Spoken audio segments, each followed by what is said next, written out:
Jason's been putting a lot of content up there. I particularly enjoyed this weekend Behind the Block Party with Stephanie, Ronnie's girlfriend, complete with pictures of Ronnie and the block party. Oh, yeah? That's a feature on HowardStern.com. All right, good night, everybody. .com. Then there's like Ronnie's poem from Richie's wedding is up there, Walt Whitless. And really, we should have. Did we ever get a handwriting analysis? Because we did. I think. We did, because his handwriting is outrageous. Gary, what was the outcome? We're working on it. We have a guy, and we're working on getting him in. Yeah, wait till he comes in, because what this guy had to say was really disturbing.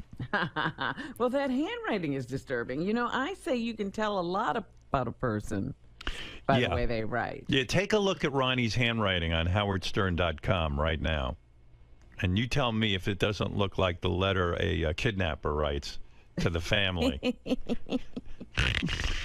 I told you when I hired Ronnie. Ronnie writes like a kidnapper. Oh, I said, yeah. Funny. I said, Ronnie. I get this. Ronnie had driven me to Hartford. He wasn't I didn't have a regular driver. You know, back in those days, no one was looking to drive me, and nor was any radio company willing to pay me to do that. Anyway, he gave me a ride to Hartford. I was doing a TV show. Look at that fucking handwriting. It's scary. Yeah. All right. I was doing this TV show where it was a stand-up comedy special where I was the host. It was in Hartford, and he drove me from New York to Hartford. And afterwards, I go, "Hey, he's a pretty good dude, this Ronnie. I liked him." And NBC decided to give me a driver and a car. And so, or was it a K-Rock? I don't even remember. Was that K-Rock or NBC? No, he was still in. No, he was still in NBC. Then. NBC, really? Right? Yeah. He got fired right after that. Right. Oh. And so, you know, when I got the go-ahead to have a driver. You remember this guy? No. I must have. I don't know, but Ronnie had written me a note to my home. He dropped it off at my home. No, I didn't. Where did he come into? Don's office. Oh, he did? Yeah. And what happened? Here's what happened. No, you wrote me some kind of note at home that said, you know, basically, hey, I love driving you or something. No, one of those things. No, I actually, what happened was, the first part of it that happened when we spent the whole day together. Right. And we wound up in that guy's house, remember? Because it was supposed to be... You were supposed to do this thing. Oh, yeah. It was a hurry up and wait thing like everything else. Yeah, we had to wait at some guy's house. I do remember that. Some general manager at a radio station. Yeah. And it was me, you, and Fred. And Fred's, you know, we got to talking a lot. Me and Fred. Oh, yeah, Fred was there, too. I think it was it the TV station guy? Yeah, it was the guy who owned the television station. Yeah. We wound up at his house, sitting in his living room. Yeah, in the woods. I remember that. It was a kind of a cool cabin-looking thing. Yeah, so...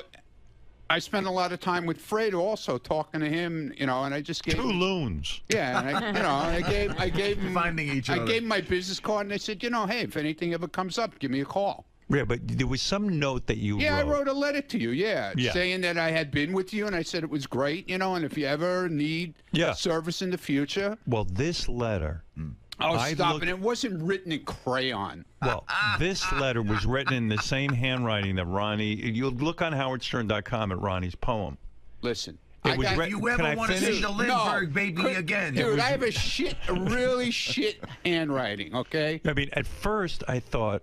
Okay, someone's taking my kid, and they, you know, they're holding him for ransom. Oh, stop it! All right, how much do they want? Put 50,000 in a bag under the bench by the number. Listen, I brought two of your kids home from the hospital. I know you did. I didn't kidnap anybody. I know. Calm down. You're not even understanding the joke. I understand exactly what you're saying. But I'm not saying you are a kidnapper. Yeah. I'm saying. Okay. Okay. Well. I'm looking at this thing, and I remember saying to my agent, I go, listen, the guy, you know, he seemed like a nice guy, but look at his fucking handwriting. And my agent looked at me and goes, I don't think you can hire this guy. I said, he's maybe he got out of jail. I don't know if he went to school. Or I mean, it's like the block lettering of a fifth grader. Not even. And it changes sizes and runs. It's very, very strange. Can you make it? Hey, Gary, even that handwriting guy, what was he saying? Because I know it was sort of a preliminary discussion, but. Hold on, let me find it. Give me 2 seconds. Yeah, you got to hear what this guy had to say about Ronnie's personality based on the handwriting. Do I care what he Let me see that handwriting. Well, you never care about anything. No, I don't care. Look at it. Look, like every letter is like look at the Y. It's all. I wrote it big like that, and here's the reason, okay? But why'd you write my letter big like that? I didn't write it like that. You kind of did. No, I didn't. I'm telling you. No, I wrote the letter different? in regular letters, but it was printed because I have the worst fucking script handwriting there ever is. Me and my mother have the worst, had the worst handwriting ever. Well, anyway. Like it's in the family. Yeah, exactly. It's inherited. Yeah. You can't change it. So anyway, I look at this thing and I said to my agent, there's no fucking way we can hire this guy. He's obviously either deranged or unstable. Oh, stop it. I'm telling you, this was the discussion, I swear on my life. Yeah. I was nervous hiring a guy with handwriting like this. Oh, here's what the expert said. I do handwriting analysis. I see many red flags in Ronnie's handwritten wedding poem. Yeah. The biggest flag is in the heading.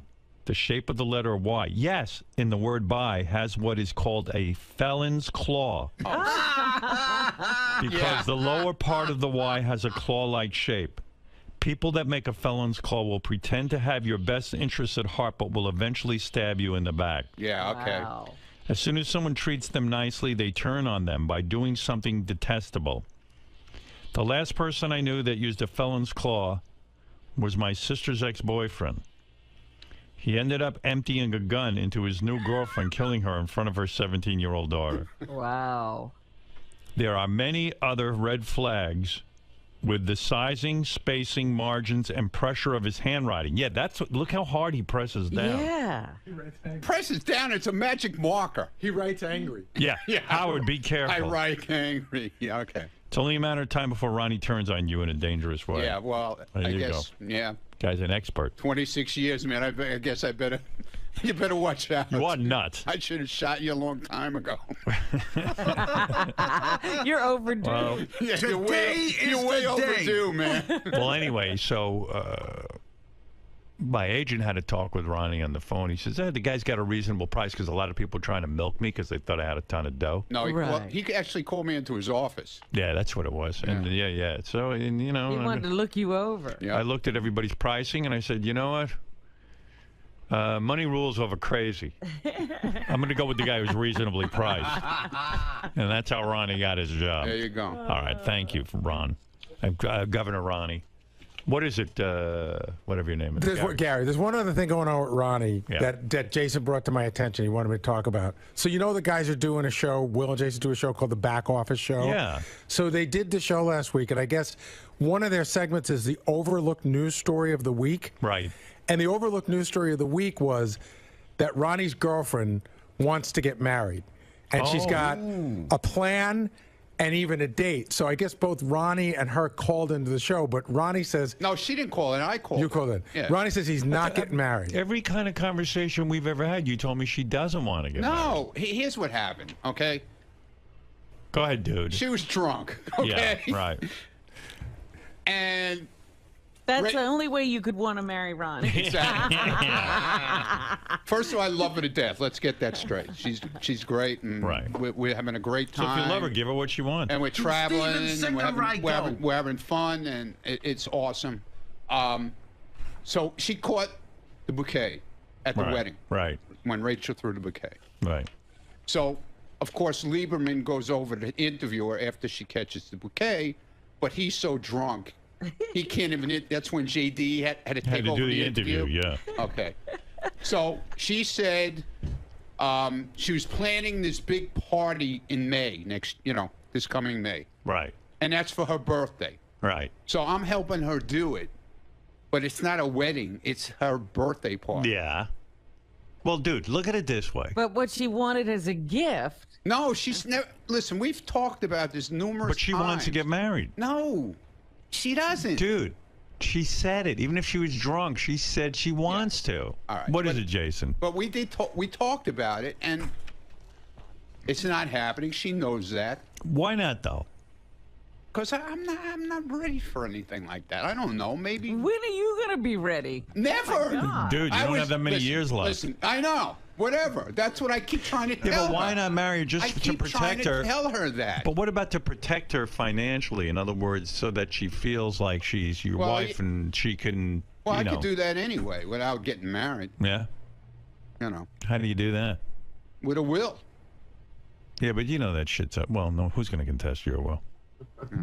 You got to write it in crayon. My millions of dollars. You know? Not millions, but also like if there's any sort of benefit or any kind of like your home or something, you know, then it would be guaranteed to her. But even in the case that, God forbid, Ronnie gets sick.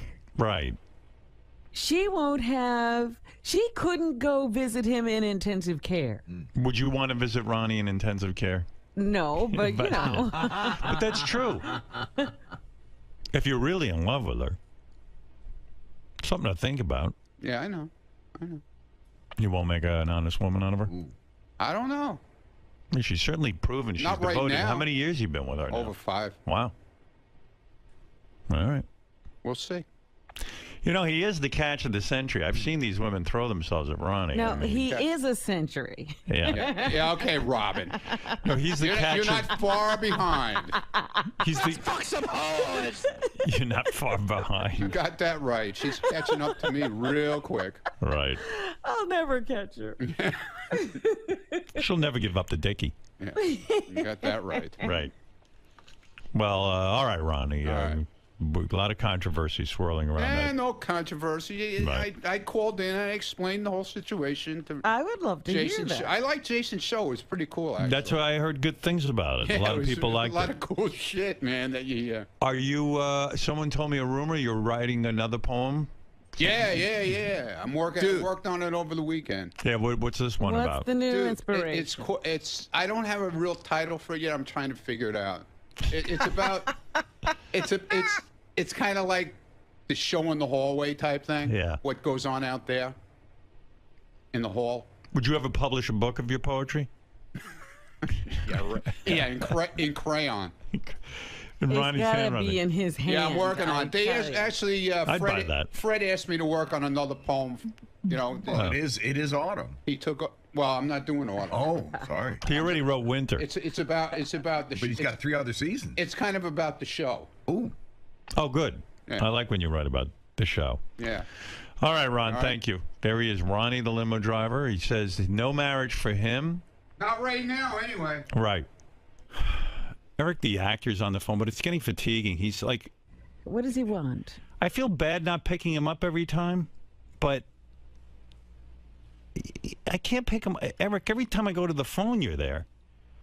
It's like, and then if I don't pick up, I get all these emails. You don't pick up my phone. And... Eric, you there? Yes, Yeah.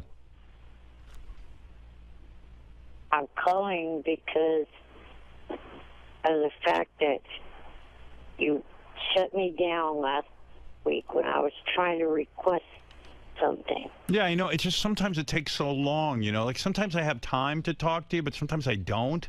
And you don't seem to get that I'm doing a show and I have a pace to the show. And I don't know. It's just difficult It with would you. take a fucking retard not to realize that you're doing a show.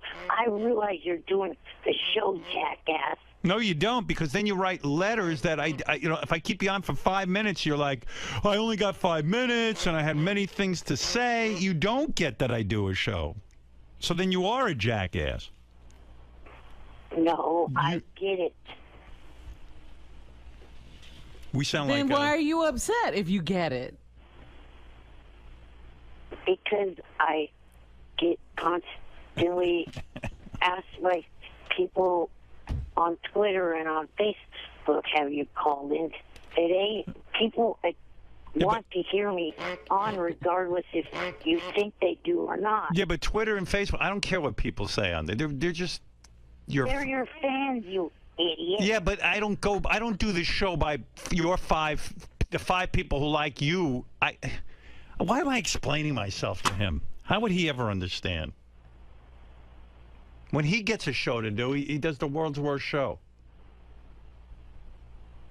Anyway, what can I do for you, Eric? This weekend, this upcoming weekend, your guest for tomorrow is going to be a part of the TNA pay-per-view in Phoenix, Arizona. Right. I would like to be there at that pay-per-view, and I would like to have had Howard TV cover it, me being there. And I would have liked to have interviewed the wrestlers and the female and male wrestlers. I've explained to Eric, I've explained to you before. Some things we cover you doing, and some we don't. Like when we got you that TV show that you acted in, we covered that. One of your worst appearances, it's usually when you're interviewing people. You don't ask controversial questions. You don't ask. You don't even ask interesting questions. Yeah, you don't. When we write outrageous questions about people's sex lives and stuff, you won't ask them. It's boring, and we can't use the material, and it's too much for our budget to go out and cover you if it's going to be that bad. I've explained that. You're not willing to ask questions that are interesting. It's basically an opportunity for you to hang out with wrestlers that you enjoy. Right, to get to meet people you admire. Well, That's not very entertaining for us. Yeah, and you sit there and go, I love you. And then you give them a list of all the movies you've seen them in. Right. I mean, how many times have I explained this? Can I make another point, too? Yeah. Like, you want to be our correspondent, right? So a correspondent we send to things that we think they should go to. You don't want to go to anything we want to send you to, but only the things you want to go to. That's a good point. We need a guy who's going to get in there and ask, funny questions. You really, and we're willing to write you the questions, but you're not willing to say them. He's sort of using the show as like a travel agency vacation thing. Right. Like he really wants to go to this, so he'll say, well, I'll ask questions. And can you imagine if we really did want to cover this event? Like, the hell he'd put us through? Here's the thing. If you guys are thinking, oh, we don't want to pay for plane tickets, I can handle that because one of your fans that I met at the Ronnie Block Party shows, she's a female flight, and it was Southwest and could get buddy passes for. Yeah, but Eric, you're not understanding. For us to take part of our budget for Howard TV, like I would have to like I could probably produce another cartoon or something on Howard TV that people love, but for us to take part of our budget to fly down and cover you, which is basically great for you because then you get to be like a big star there and people pay attention to you and we take care of you. Instead of doing that, I can do 20 other things, and I know it's going to be a bust because when you get around these guys, you're not going to ask one funny question we put you up to. Right, and also add to the fact that you're taking the writing staff away for an hour or whatever it is. They're going to write questions for him that he's not going to ask. Yeah, which, our guys who write for the show, we put a lot of effort into this. And then you kind of disappoint us and don't ask any of the questions.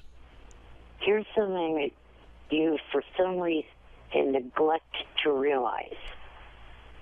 You realize, or you don't realize, I should say, that you have a lot of fans within TNA and also WWE, plus a lot of the fans that watch these programs. Yeah, but they don't want to be bored by you. Right. In other words, if I were gonna cover this event, as you say, for our fans, I would send Wolfie, who's interesting and funny, and ask the questions we give him. Right, and he'll probably get thrown out, which is even funnier. You're a fan going to a TNA event asking sycophantic questions. Try not to piss off the people you love. Sycophantic. That's Cinco. I got so let Eric will just stay on the line. I'll get back to him. I got so pissed off yesterday You know, you do a Google search and you see all the articles on your name, and I'm reading these articles, and this guy wrote this article about how interesting it was that we did this bit. You know, the one where Sal and Richard went out and asked Obama people who were going to vote for Obama, and then asked them, you know the bit I'm talking about. Who they're voting where for. they, you know, Sal and Richard said, well, is it okay that Sarah Palin is his running mate? They didn't seem to know Obama's positions or who was running with him or anything. All right, so listen to the opening of this guy's article. I went fucking berserk. And I know this guy, it's called the Amarillo Globe News, Amarillo, Texas. I mean, you know 5 people read this fucking thing, but yet it still pissed me off like I can't even tell you. Listen to the opening paragraph. How dumb are we? One of my favorite bits on The Tonight Show with Jay Leno is the jaywalking bit where he interviews your average schmuck on the street and throws out a few questions. Some of the answers do not instill much faith in the common man or woman. Yacker Howard Stern recently did a takeoff on this bit. Oh, no. Which made me wonder, how dumb are we really? I'll give Leno credit for the inspiration, since Stern is truly the American dream. He's a multimillionaire despite having no discernible talent. So what he's doing, he's not only insulting me about that I stole the jaywalking bit from Jay. Right. Now, anyone who's a fan of this show, and this fucknut, Henry, or whatever his name, I don't even know this guy's name from the Amarillo Globe News. Find me this guy's name, this cunt. Because I want to fucking have my fans point out to him that jaywalking was a lift from this show. We started it, and I can fucking prove it, asshole. See how I get worked up? No, you should be worked up, because that's exactly This is what happens in my career. You don't want to happen. You create something, Jay steals it, and then he gets the credit for it. And not only does he get the credit, I get knocked as being a no talent. Right. But the very bit that you love, shit stain, from Amarillo, is the bit I created. Well, why is he even listening? And Jay lifted it, and then Jay goes, I didn't lift it. I got that from Steve Allen. But I love how people smack at you saying you're untalented, but they listen. Well, I don't know if he listens or not, but I well, guess... he found how did he get a hold of the Sal and Richard tape? Because every television show, every news television show, every news outlet played our clips because the bit was phenomenal. Sensational. But let me just give the that history. Apparently is some kind of talent. Evidently. But let me just give the history of my life. As long as this fucker owes me an apology in print. What a cunt. From the Amarillo Globe News. I don't know the guy's name. I'm sorry I'm cursing up a storm, but I get so angry. Dave Henry. Dave Henry. Henry, stupid is as stupid does. You're a moron, you shithead. Before you call me a fucking thief for being inspired by Jay Leno, here's the history, and I'll play you the tapes, and I'll make you $1 million bet I fucking invented your favorite bit, jaywalking. Asshole. Calling me a no talent. Your buddy Jay's the no talent. He's a fucking thief. Bottom line, that's the article you should have written. We started doing a thing called the homeless game, where we'd go out and ask people on the street everyday questions, and then we made a game out of it. And while you're at it, Henry, you can also write about how Smarter Than a Fifth Grader was stolen from us. And if you don't believe that one, watch Howard TV when we did a show called Are You Smarter Than a Fifth Grader? And then watch all the production companies after they hear it on the radio, all this stuff we do, and they call you, would you like to do a game on TV about this? And I go, no, I don't need you to do it. And then they just go out and do it anyway. And I get ripped off. But never mind that. I mean, this fucking article just sent me over the edge. I just love it when morons who write articles are so fucking smug. Why don't you bother to find out where Jay got the jaywalking from? Because Jay's on television. Jay must have invented it. Oh, yeah, because he gets to see Jay doing it. And by the way, Jay didn't even know he ripped it off. His fucking writers do, because they're all fans of the show. And I don't blame them. If I was bankrupt from ideas, I'd do the same thing. I'd listen to the show and pick and choose what I like and then stick it on the Tonight Show. What a cunt. Fucking Henry from the Amarillo News. Why don't you call in so I can explain life to you, asshole? And since I guess what? Here's another thing you can write. This no talent ain't taking any pay cuts. Like fucking asshole Jay Leno. What a fucking pussy he is. That's some talent. He's got the #1 talk show. He's so fucking scary talented, he's taking pay cuts. When you're that talented, you don't need to take a pay cut. Nobody's cutting my pay. I'd leave. Because you know what? I'm actually talented. Jay's so worthless and bankrupt from ideas that he would be willing to do that show for free because he puts no effort into it. Unlike me, what do you think I did all weekend? I worked on my show. A shithead. Jay Leno. Yeah, you should really school this guy. Where am I going to get a hold of him? How many different networks when you leave because you're so untalented? Yeah. Well, this guy in Amarillo, he's doing real well in his career. He's writing for the Amarillo newspaper. Yeah, when he leaves, the paper will go on. Yeah. It'll be like, you know, they never missed him. Yeah, ask NBC Radio what happened when I left. Look what happened to Viacom and their great radio division when I left. Right, Eric? Yes. Yes. I give up. Look who I'm talking to, Eric. He doesn't care. He just wants us to go with those wrestlers. No. Did you watch the Hulk Hogan sex tape? No, I do not. What? He's lying. You know what? I heard Eric mumble under his breath. He went, well, now I can officially cross off seeing Hulk Hogan's penis on my bucket list. Not at all. That's not true? Nope. No. Who knew Bubba was so generous? I thought he was kidding when he said you could fuck my wife. Really? No, I thought he meant it. Most guys want to lend you a vacuum cleaner, some tools, you know, whatever. Don't even. This guy, he's... You know, they don't even want to share their tools. Well, let's just say we don't know exactly who is in the tape. We don't know if Bubba was involved or not. We, you know, all the legal stuff. I wish Bubba could come on and talk about it, but he has declined because of his divorce agreement. No wonder they had to have that divorce agreement. There was stuff to talk about. Eric, if you ever do see the tape, you're going to be very upset with the quality. Evidently, if it is Bubba shooting this stuff, he's shooting in black and white. Either he's a film auteur or he's got bad equipment. Right. Now, one reason why I was hoping you guys would do this is because I'm involved with TNA right now, trying to get money for your favorite charity, the North Shore Animal League. Yeah, Eric, I just got to be honest with you. You know, for you to go be a correspondent at the TNA event, we just kind of made a determination. We don't think that would be a comedy gold mine.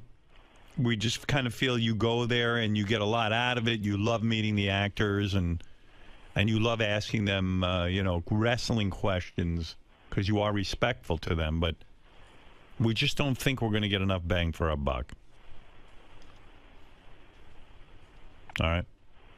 Well, just to let you know, that segment that I'm talking about airs tomorrow on TNA's website. TNA Live is what you look for. You mean making predictions on who will win the matches at the pay-per-view. Can't they just tell you? I got to be honest with you. What did he say, Robin?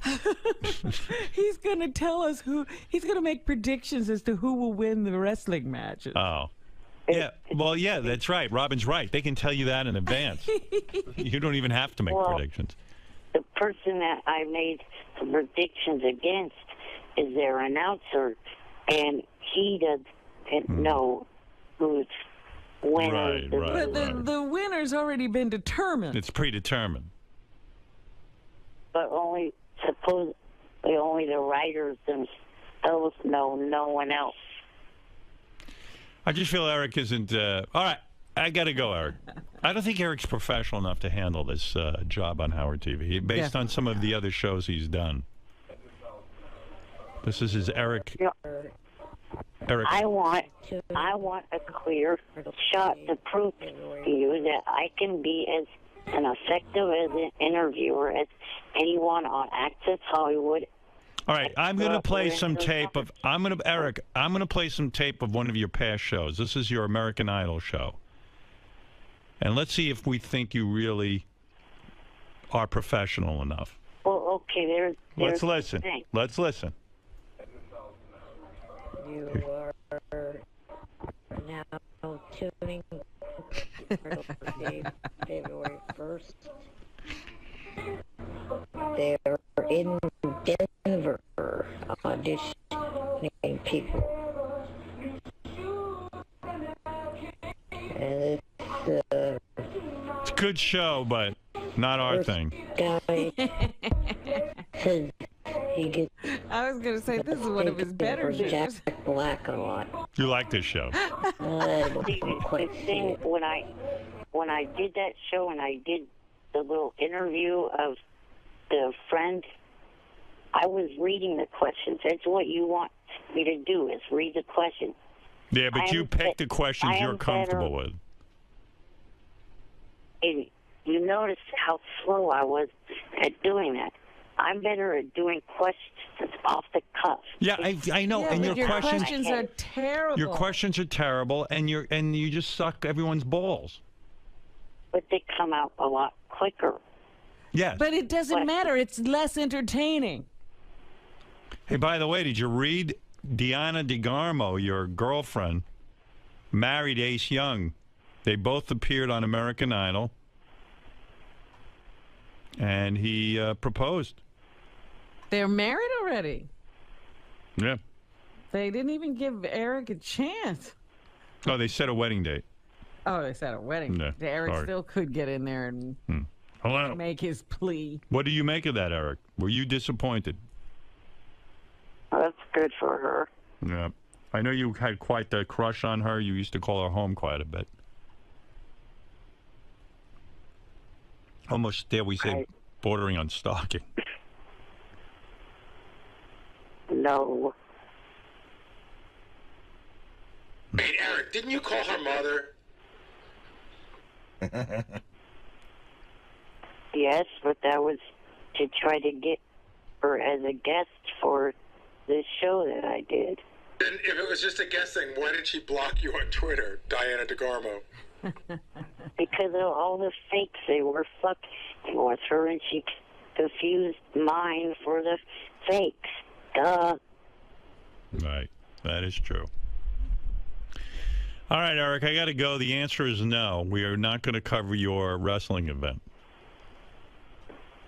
Yeah, you're showing all, or playing all the bad examples when there's two good examples, one of which Johnny knows of, and then the All other right. is Well, I'm sorry. Shuey Yeah, I was has going to say, what are the good examples? Yeah, when were those? Shuey on a All right, Eric, I Shuey gotta go. I mean, I've already devoted 25 minutes to this.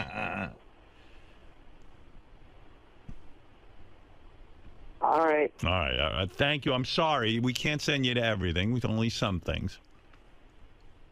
But I applaud you for being able to handle no in a professional manner. Thank you. Right. All right. That's Eric, the actor. I know it's a disappointment for him. Yes? You said you're not ready to get married right now. I didn't say anything. You just said that in Yeah, the studio. okay. All right, whatever. What does that mean?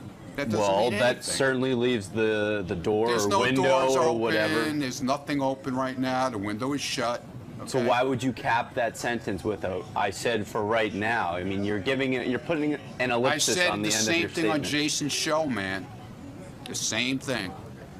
Are those guys out there? Yeah. Okay. But why not say never? Why are you subscribing to this never Why say do never? you care? What are you so worried? What about you? You got that girlfriend. When are you getting married? Maybe soon. When are you getting married? I certainly have never said never. Okay. Well, I've been there and done that. Okay. So why not? Why not would shut I the wanna door do all it? the way? Why would I want to do it again? When you go lock yourself in Scott the engineer's room, you shut the door all the way. Why are you leaving this door open a crack? I was in a relationship for many, many years. Right. A great relationship that unfortunately ended badly, I guess. Consider we're not together anymore. Right. And why would I want to go through that again? Okay, that's fine. When I got what I got now, it's fine. We're having a great time together. I'm not questioning that, though. So I don't know what your problem is.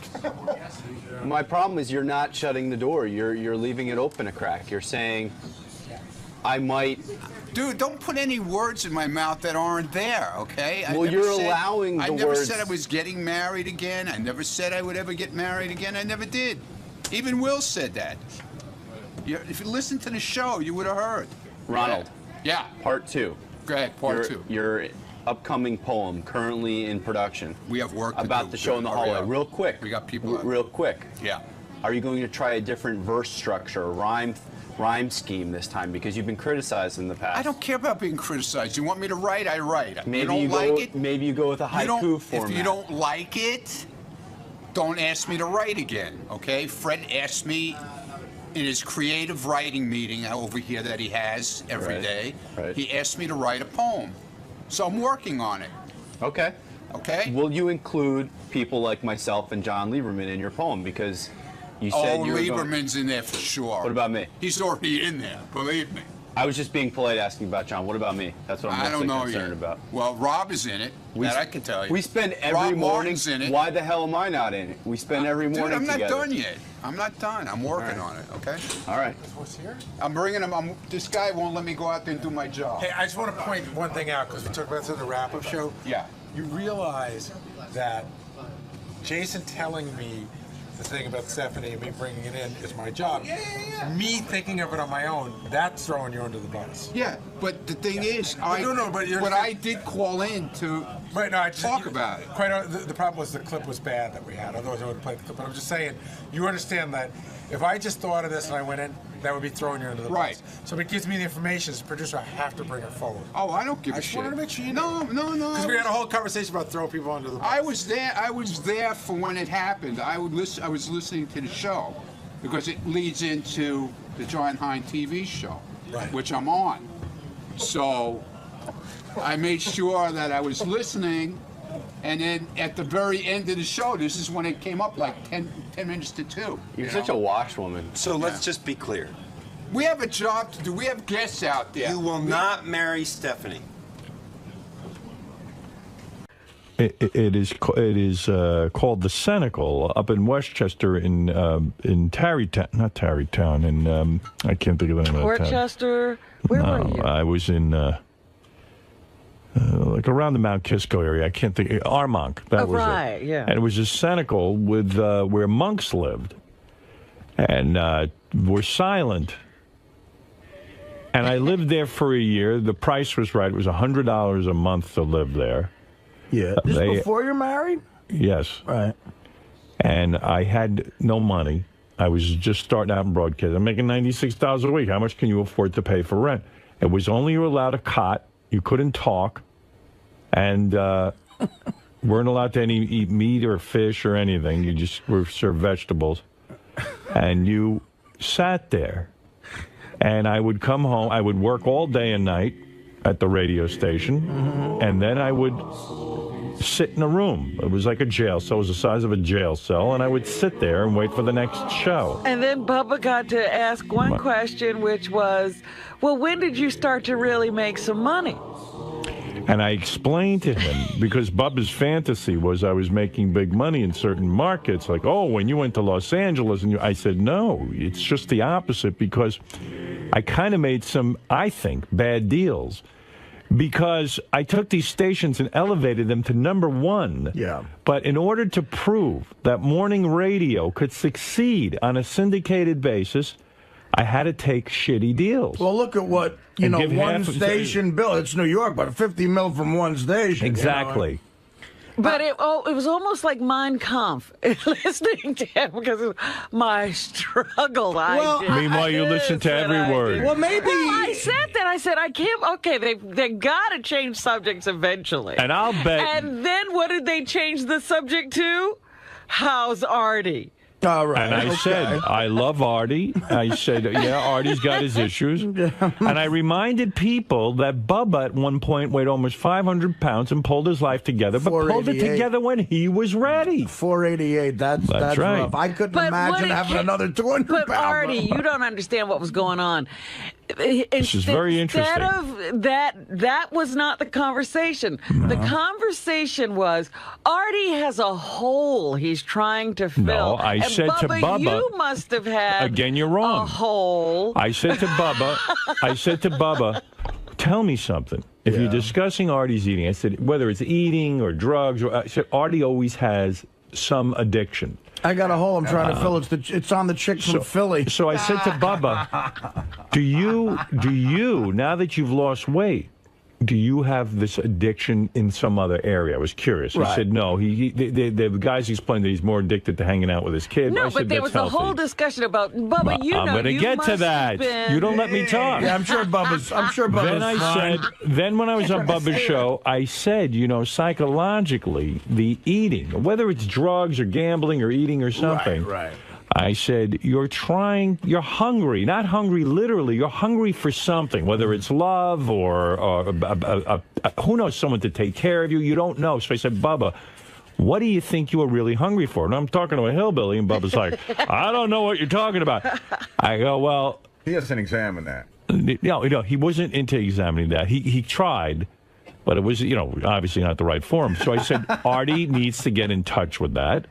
I said, but it's up to him to go to therapy, and I don't know if he'll be ready to do that. See, we're skipping through this rather jauntily. It sounds kind of interesting, doesn't it? No, you were droning on. Oh, droning. About, oh, my poor life. You were jealous miserable. That you were you couldn't stay out of it. I had a horrible time. Okay. It was awful, and So why didn't you turn off?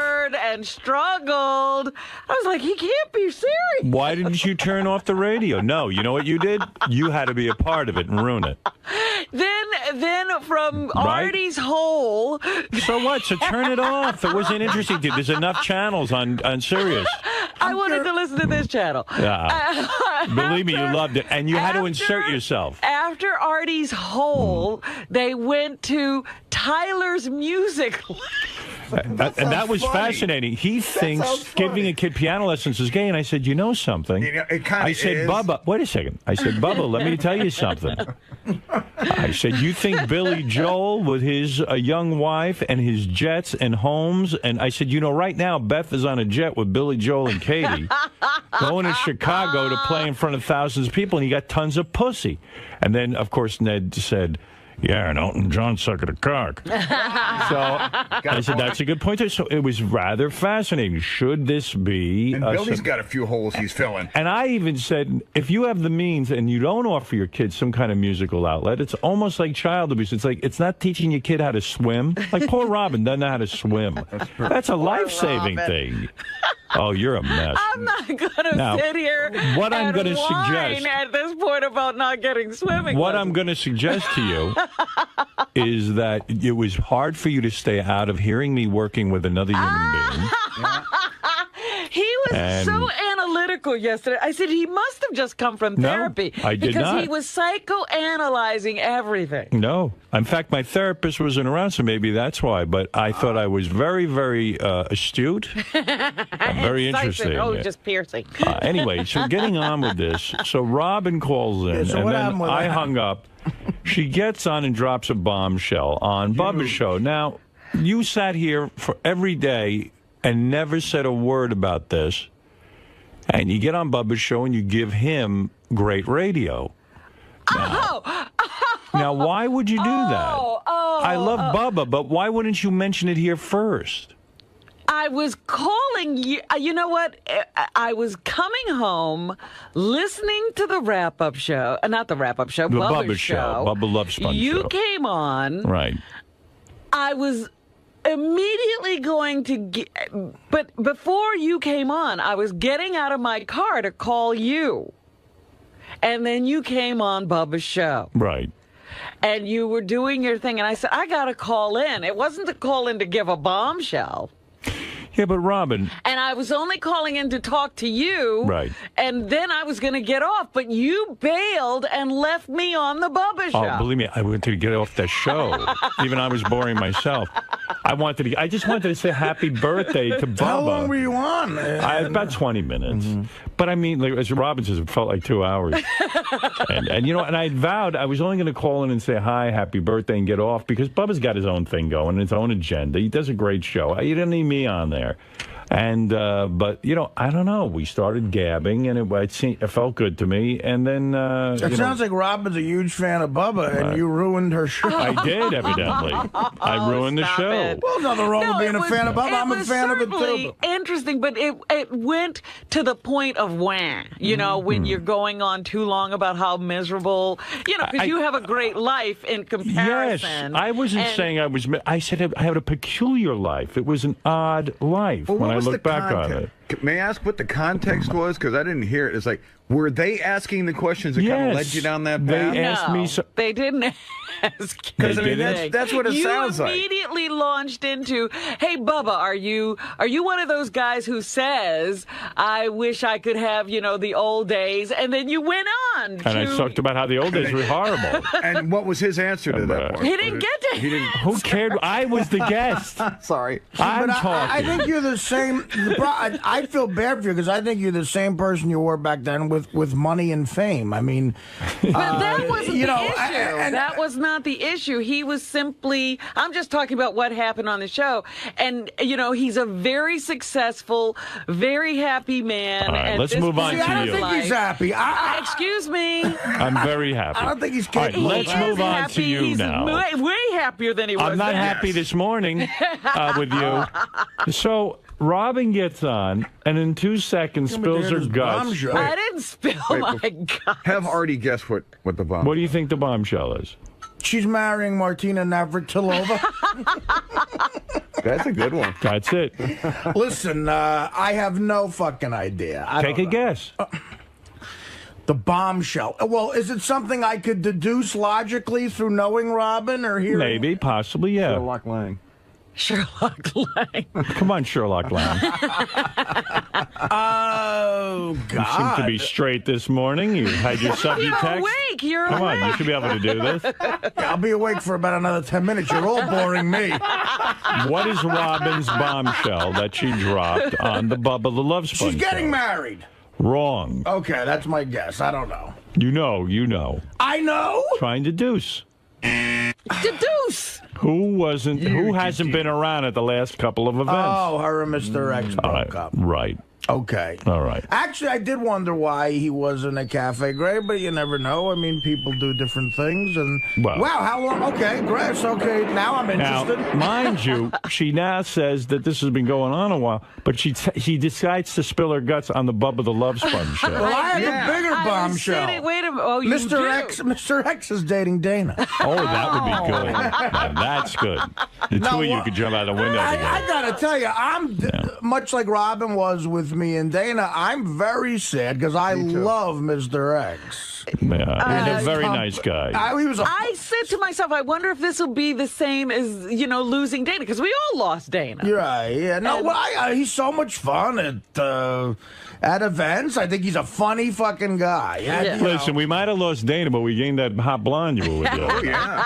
I don't mind There's that. always something to come. She can be any hair color you want. Yeah. And by the way, I mean, with Robin, the reason I just get upset is because here she sat, she can't say, I didn't want to break the news to you on the air. She broke it on the air. I don't want to bust your chops, but that is something you should have said. Kind of fucked up. If you're going to say it on the air at all. If I'm guilty on Bubba's show of being boring, that's one thing, but to come on and be so fucking interesting. Why not call Elvis Duran? I was trying to help us out. And how did it just come out? Don't help.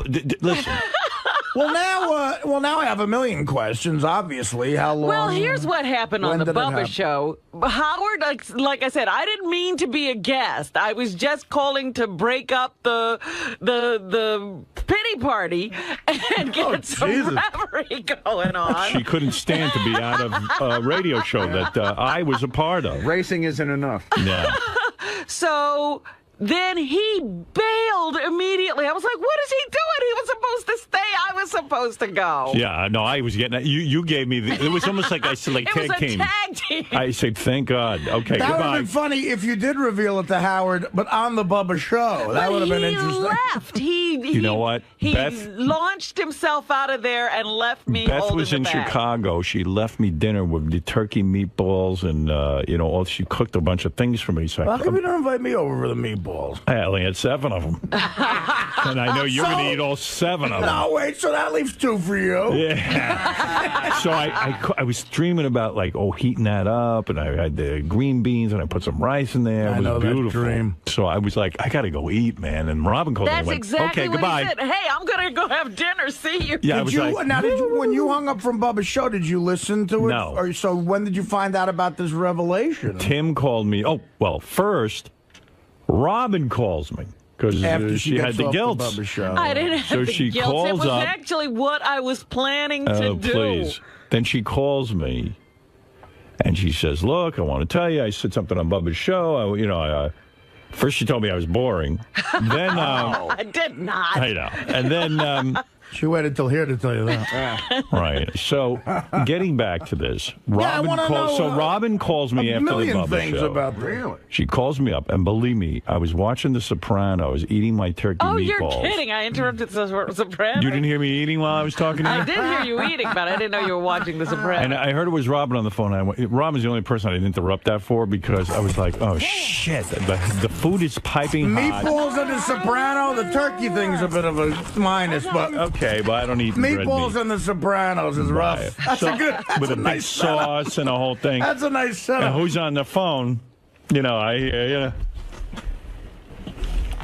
Robin Quivers. Because I got one of those screens. I know it. Yeah. So I go. I'm sitting and debating. I go, I want to hear what Robin's got to say because she told me I'm fucking boring on Bubba's show. Man. I said, but Your phone just said, "Okay, I'll try to find him." I'm 10 minutes into The Sopranos.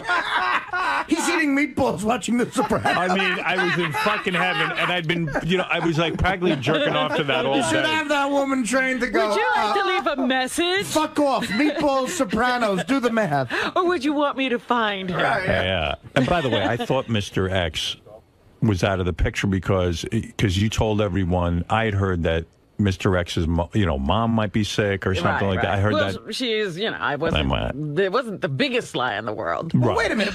When did you break up? Just give me that before you move on, real quick. We got a whole show to get through. When did you break up, real quick? And then you can move on with the Lange. I'm just Well, curious. it's been an in progress kind of a thing. The whole time one of the things I said to Howard was when you and Dana were going through it, I was just sort of sitting over here listening and saying, wow, I'm basically in the same spot, but I'm not saying anything. Oh, okay. Yeah. Wow. She basically said when you were on the air whining about Dana, Robin was kind of like, why doesn't he suck it up and be a man? And because she was sitting there whining. And I go, but he was emoting on the air. That's interesting. And you emoted on Bubba's show. Oh, here now, we go. Yeah, I mean, no one's more. Look, I give it up here. You got to give me that. Heroin day. I mean, I let it roll. It wasn't quite the same kind of thing. We weren't breaking up and making up. We were just going through a very extended, Well, what made it extended, though? Like, did you have a lot of years and years of being together? You just don't abruptly. See, some people can do that. I agree with you. I don't know how you could just say, look, now I'm never seeing this person again, because that's what some people are capable of doing. I've done that. I know it. Yeah, but it depends on the kind of breakup it is, too. Yeah. I mean, if it's, you just got to get rid of that person, that's one thing. It wasn't like that at all. Well, obviously, my next question is, was there one particular thing that did it? Why? I mean, but I don't know what... I mean, you go ahead. It's your show. Go. No, No, we're on the Artie Lange show now. No, I mean, obviously you say that. It's late night at Fox, and it's Artie Lange. I'm very curious about a bunch of things. You're friends of mine. And Why don't you two hook up, Robin and Artie? I think that's a power couple right there. You two lovebirds. Both looking for romance. Come on. You're on the market. It just happened. Robin, are you on the market, or are you just still grieving over the relationship? I'm not necessarily on any market. You know, my mind has gone to, well, what will I do now? But she's at Chippendales every night. I said, I'm no desperate housewife. I don't have to fall into someone's arms. I had heard some speculation that possibly Robin and Mr. X weren't together, but I said, look, Robin would tell me. Who are you hearing that from? People were saying, gee, Mr. X hasn't been around. Oh, okay. Various people around the station. Right. No, they're all yentas. So, that's for goddamn sure. You know, they never talk to me, these yentas. Right. Me They talk to me. And then at one point, even somebody said to me, kind of casually but being serious, that they felt Robin's race car driving was a death wish because she's so broken up about Mr. X. Who said that? I'm never telling you. You. No. Somebody said that to you? Yes. Really? Yes. When did they say that? It was a serious conversation, and they said, would you be willing to talk to Robin? I said, look. Another intervention you have to do. Yeah, I said, look, my head's going to explode from all these psychos I work with. Artie on at 1. Yeah, I don't have time. Now you know why I'm on Bubba babbling. No, but I said, I don't want to give you a hint, Robin, but here's how the conversation went. I think Robin has a death wish. No, this was very serious, and someone who was really concerned about Robin. I can't imagine who this is. You never will guess. But a very nice person did this. A very nice person? Yes. And said to me, look. Donald Trump. Will Murray? I said, look, Robin hasn't said anything to me about Mr. X. I said, what? Do you know anything? Is anything going on? So, you know, it was very vague. Mm-hmm. So I was been planning, how am I going to say to Robin, what's going on here with this race car driving? So here, when she called up and made the revelation on Bubba's show, here we go. It was my opportunity. So I got a hold of her last night, and I said to her, look, what is going on? You know, because she makes it seem like she's not that all upset about the whole Mr. X thing. Well, I did think the race car driving conversations was out of left field. I had to tie it in because I had made a vow to this person that I would do it. Oh, that's hysterical. Because if anything happened to you and I didn't say anything, well, then I feel like a shit. I wouldn't forgive myself. But was there one particular thing that did it? Was somebody cheating? Was No. It was just like, look, it's time to stop. We've just gone in different directions. You know, we don't have the same kind of goals in life anymore. Right. And so we were just apart. You know, That means we they were can't just going stand in each different other. directions. When you say you had different goals, what goal do you have, and what goal did he have? Well, the way we live our lives is completely different. I'm very active and outgoing, and he's, you know, quiet and introverted, and it just wasn't working. It's like every broad and a guy. I'll go out with him. Every girl is outgoing. He doesn't want to go out. He's my guy. You're crazy to give that up. You should hook up then. Where is he right now? Be like, hello, Howard. You know the greatest part? Here's when a guy's at his most dishonest trying to get in a broad's pants. When you're wooing a girl you're insanely attracted to, and she starts bitching about her ex-boyfriend going, he never wanted to do anything. I love going out and dancing. And I love that, too. That guy sounds like such a bore, you know. Yeah, Beth's wondering how come I spend 8 hours a day playing chess. Yeah. You know, it's right like, now. You know what? I was doing We're like a young Denny Terrio when we're dating you. I was doing a story about some couple that just got together and they unveiled their relationship at the theater when they went to see some show. And I remember thinking to myself, yeah, isn't that? Yeah, remember when? Right. He would take you anywhere. Yeah. Usually when people break up, they have the same goal, fucking someone new. Romance fades. That's sad. It does you know, fade. what are you going to do? It's So anyway, Robin calls me, so I kind of crowbarred in a very awkward way. It was weird. The psychological racing with the breakup, and maybe, you know, you're very upset. Now, and here I'm telling him, and he goes, well, do you think your racing has anything to do? I'm like, what? Well, I had heard you were very, very upset about the breakup. Who did you hear that from?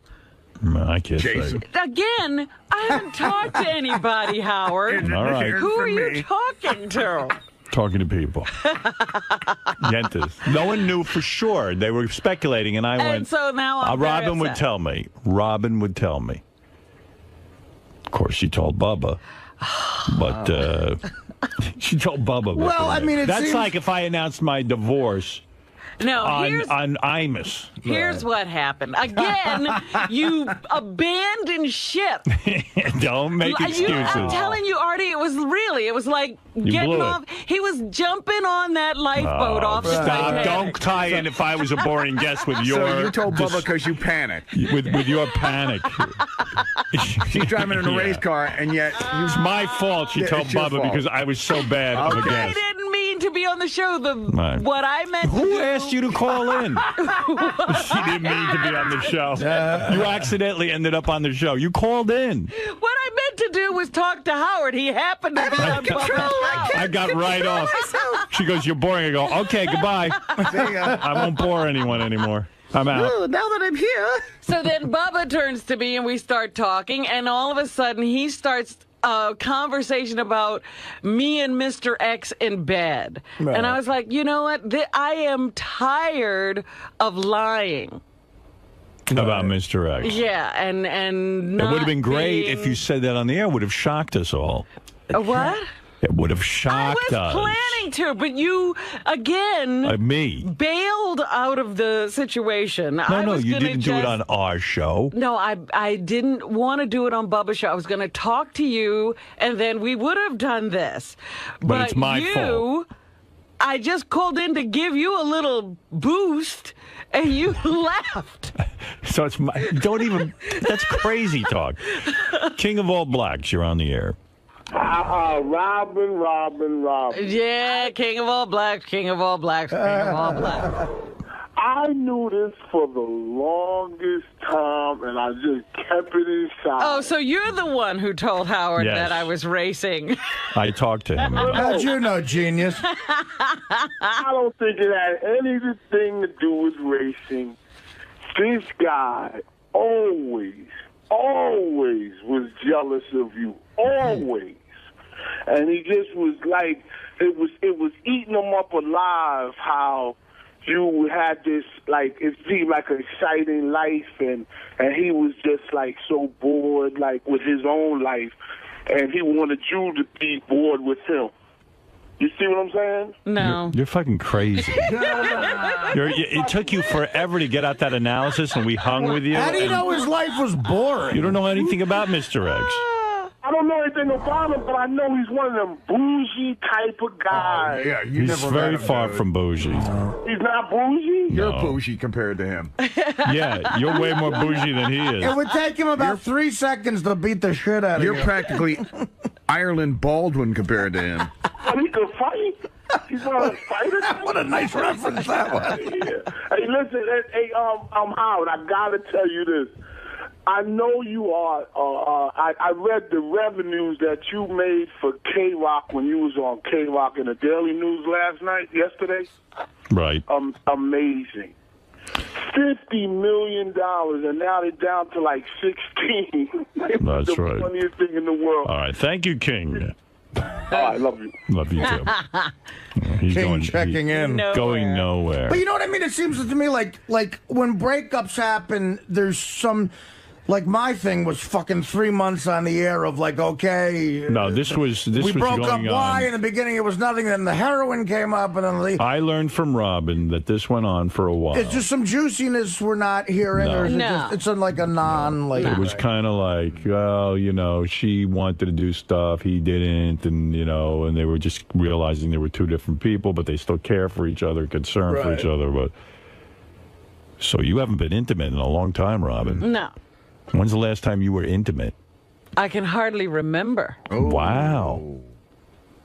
Vibrator City. Yeah. Wow. Sorry. Right. what are you gonna do? That's a very familiar sound to me. Over a year? No, not a year. Yeah. Wow. Over a year. Yeah. Oy vey. Because I was sort of just, absenting myself from the situation. Well, this is good now. Now that you're on the market, we can get the word out. Yeah, there you go. Oh, yeah, dropping loads. Guys are different, man. I had a thought. I think you're going to move. Well, I've been thinking about that for a couple of years, too. I think you put yourself out there where you live now because he's there. Mm-hmm. And I never, I don't like that one bit. I really didn't. I was like, oh, my God. Like, Robin had this great apartment It in the was an city. odd choice where she lived. I didn't realize that, though. I mean, that's nice, though. You're into a person. That's nice to do. Are you going to do a chocolate singles ad? No, there's no chocolate singles anymore. Oh, there isn't? I mean, they folded after you stopped writing your After ads? I stopped making ads. Wow. Why don't we all do our own ethnic, a J date for, you do a joke, I'll do a Dago date. Dago date? That's what they call it. DagoDating.com? So you mean when we had that party at your house, there was no intimacy going Not on? really. I Gee, mean, did thought you there see was. us in the same place at any time? Well, sometimes when you have a party, everyone's socializing, and they try to make people comfortable. Yes, I did, as a matter of fact. We all walked through the house together. Right, we Yeah. did, yeah. Yeah. That was the only time, though. I think I saw him that evening. Men are different. Me and Dana, had sex in Turks and Caicos New Year's Eve. And then it really went sour right after that. And a couple of weeks into Sirius when I told you guys about the problems. And then we were 4 months, nothing had happened. And sexually. Yeah. And then we got back together, and I mean, guys, I was just so horny when I saw her. And it was really like I somehow got her into bed, even though it was clearly still over. I felt like getting laid. And then after that, it was like, God, fuck. It wasn't until last November when I met that that's girl. a huge mistake, going back sexually when you know it's over. Yeah, because then that just prolongs. We did well. That exactly because then in a woman's mind, it's an emotional. Was it attachment. awkward, Robin, at your party, the house party, when you had everyone to your home, to have to fake it that you guys were together? Like, was there a discussion? Well, we weren't. We hadn't really. Figured it all out. That wasn't. We didn't necessarily know that was going on at the time. Mm-hmm. We knew we had problems, but it wasn't like we were saying, "Oh, it's over," but we're going to stay together for this party or anything like that. You're talking about your house down the shore party? God, that's funny because that's when I really was bitching to you guys at the table about my situation, and you were going through that. I remember really because I wasn't. Yeah, you were downright suicidal. I didn't take Dana to that party, That's right, and it was odd. And I was like, I remember particularly cornering Howard and Beth. Bob Levy is on the air. Yes, Bob.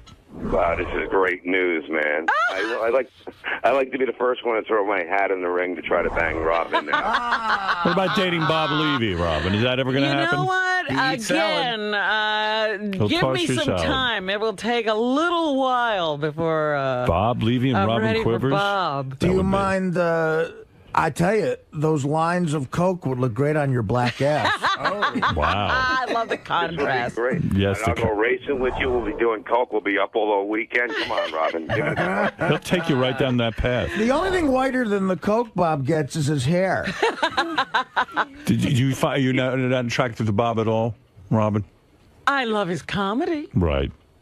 Did you and Mr. X try counseling at all? No, he's not. That's when I sort of knew that there was no, he's not into that at all. That was made clear very, very early. I don't want to sound in our relationship. Either a relationship works or it doesn't. I don't want to sound prejudiced because this is true of a lot of Italian guys too. You don't see a lot of brothers in counseling. Doesn't happen. That ain't a man's world right there. Yeah. All right, Bob. Well, you've thrown your hat. You're the first one to throw your hat in the ring. All of Bubba's staff was willing to. I was on almost a gangbang before I was out of there. Anybody you should do Spice Boy. Yeah, you've said you're attracted to this gangbang. Now, you don't suspect that Mr. X is with another woman at this point, do you? It really wouldn't bother me if he was. Oh, come on. It wouldn't. I don't. I'll be honest, a little I'm bit. being honest, Artie, you don't know how long this has been going on. I mean, I really think we could just be friends at this point, and I wouldn't mind hearing... Would you set him up on a date? Sure. You would? Yeah, you got anybody you want to torture? Wow. Whoa. Yeah. That's a joke. A joke. No, this is, I'll tell you what. This is, okay, here's a great question. Supposed to be funny here? You're a scream. Here's a great question, though. That night when me and Dana and Howard and Beth went out with you guys to Per Se. Yeah. And I thought Mr. X was being a riot that night. You enjoyed the heck out of it. I did, but Howard in particular thought he was being rude. You Yes. said, no, I don't care. You shushed it off like you don't care. Did stuff like that bug you? Was that one of the things that really bugged you? Well, you know, I put up with it for a long while because there were other wonderful things about the relationship. But, you know, after those wonderful things start to go away and that's here's what still happened. there, it begins to be obnoxious. I like Mr. X very much. I do. He's a very, very nice guy and funny guy, and I always enjoy being with him. But when we went to, Robin took me to this dinner at a place, a very expensive place, and you were there. I was there. Unbelievable. Okay. And we're sitting and eating this unbelievably beautiful meal. And he was complaining the whole time in Robin's ear as she's eating. Well, not in her ear. I don't want to be here. To the whole He would have a megaphone. Why did you make me come to this? Oh, my God. The portions are too small. I'm having a bad time. And I went, wow. And afterwards I said, gee, you know, I know it was done in a joking way, but poor Robin spent a fortune on this thing, and she was just trying to enjoy the evening. So you know, it's like... Yeah, it's not like you have to eat this way every night. Like, to me, the worst thing you could do to me is take me to, like, a Broadway show or to the ballet or something like that. But if I went, I'd sit there and I'd just, you know, take it, you know, if I was doing it for somebody. You put on a brave face. Right. So I said, gee, you know, I don't know how Robin is... she's tuning it out, but I could tell... It must be something irking her. But that was, you know, that's like sort of tantamount to how different we are. I love doing that. No, here's the difference. The difference is, even if you didn't love doing it, you would put your heart into it for the other person if you cared about them. In other words, but and I wouldn't torture somebody to, you know, in what they love. That's true. That's right. But also... there was something we did not too long ago, and we all had a wonderful time. No. We all didn't do anal. Good for you. I'm talking about when we went to Tampa. Yes, that was for great. Bubba's wedding. We had the greatest time. Yes, we did. And it was really the last, I guess, social event that Mr. X and I attended together. We took Tom and Penelope out to dinner. Yes.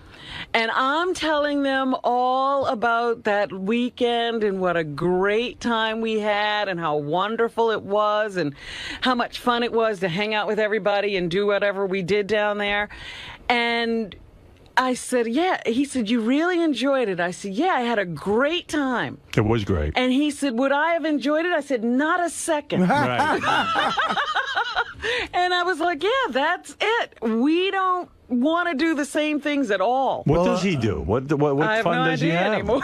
He's a guy. What does he do all day? It's like, he likes the Mets. He goes to baseball games. He watches baseball. He loves to talk baseball. He likes basketball. He's a guy. He plays chess occasionally. You know, he loves jazz. So, you know, he's always sitting with a pair of headphones on and smoking his pipe. That's his thing. Yeah. Boy, he sounds like a real dick, Robin. Sounds like my kind of guy. What's his number? That's what I said. The guy's a great guy. I mean, take away the Mets, everything's perfect. He's a guy's guy. Yeah. But, I could do all of those things. You forget about the other hilarious thing Mr. X did. This is years ago now at a dinner.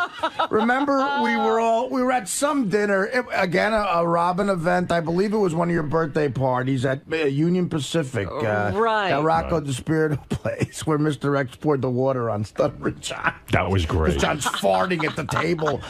I still can't. Mr. X got up and poured water all over John, and I said, "What happened?" Good for him. Because he's farting on the table. I'm sitting right next to the guy. He did have funny lines because he said, "I thought he was on fire."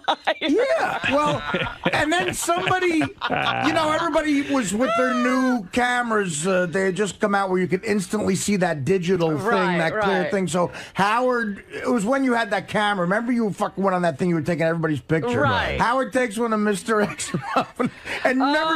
You didn't realize what happened through the screen. Mr. X put a knife right up to her. Right. That's right up to Robin's throat, and he did it so clandestine.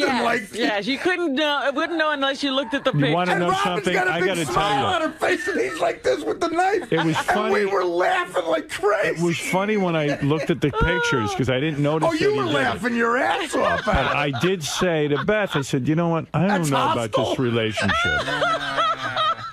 He put a knife to Robin's throat in the picture. It can't be going well. Maybe I knew back then. Who knows? I mean, I guess we were. Who knows? Beginning of the end. Jared, you're on the air in Manchester, New Hampshire. That was funny, though. Howard, I think we're getting away from the issue here. She was dropping that news on the Bubba show. What is going on with that? Look, I love Bubba. Obviously, Bubba works on my channels, and it's all one big happy family. But it would have been the right thing to do. I agree. To do it here. Well, what's next? Well, I knew there would be there wouldn't be this kind of discussion on the Bubba show. You know what sucks? This guy had a joke that he worked on for 30 minutes, and you stepped all over it. I just stepped on it. What was it, What was the line? I said, what's next? She's going to say she's a lesbian on the Pharrell show? That's even funny the second time around. Good for you. Out of respect for the joke, I had to let you do it again. Who's going to hit 300 first? You or Tom Glavine? That's a great joke. I gotta say, good sports reference, but fuck off and die. I got a feeling Gary would like that one. I got a feeling I might hit 755 before Bonds. Jim, what is it? Howard, hey now. First of all, Robin, you and George Lucas have anything going? No. Are you dating George Lucas? She was defending him vividly. Vividly? Vividly. He's like Bubba now. Vehemently. I'm sorry. Vehemently. Uh-oh, the calls are coming in. What? Everyone wants to date Robin. Hi, sir. Hello, Howard. All right. I found out about your mother. I heard you're single. Yes, Gary, I am. Can I come and date you, baby? Hey, you remember when you and Robin had phone sex? Yeah. You guys were a pretty hot couple. Yep. See, I needed you then, Eric. I mean, Gary. Whatever. You needed me then, huh? You want to go out with her, huh? Yeah, we go out with her. Get me back there. Yeah, we got to get him in here for your date. Yes. Have you ever dated a retarded man? No, I have not. You have not? No. Are retarded guys good in bed, Gary? Huh? Are you retarded guys good in bed? Yep, they're good in bed. Do they come into their underpants or do they? No. No. When you pleasure yourself, how do you do it? I don't do like Jeff the whatever his name is. What do you do? I rub my knee into the pillow. I do not. Do you mind going out to restaurants? Will you go to the theater with Will me? you go to the theater with Robin? No. Will you give up a Met game here? Wait a second. You won't go to the. I like the Mets. You won't go to the theater with Robin? Yeah, I'll go to the theater. Oh, you will. All right. So you're not going to sit in the house.